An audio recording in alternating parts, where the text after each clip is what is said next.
Allahu i përforcon me fjalën e mirë, me fjalën përforcuese ata që besuan në jetën e kësaj bote dhe botën tjetër.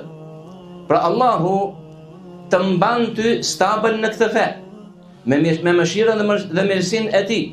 Po kështu Allahu të përforcon në momentet e daljes së shpirtit, duke thënë shahadetin.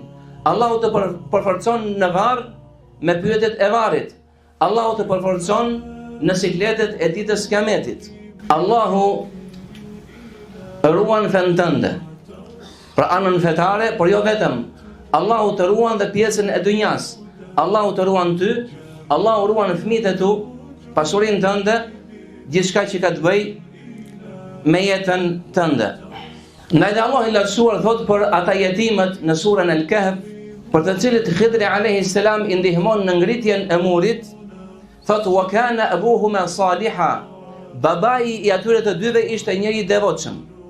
Pra për faktin se babai kishte qenë njëri i mirë, Allahu xhalla wa ala i ruajti dhe i ndihmoi ata. Thot Ibnul Munkadir, Allahu nëpërmjet burrit të mirë, pra besimtarit të mirë dhe besimtarës së mirë, ruan fëmijët e tij. Ruan fëmijët e fëmijëve të tij dhe gjithçka që ndodhet mes tij.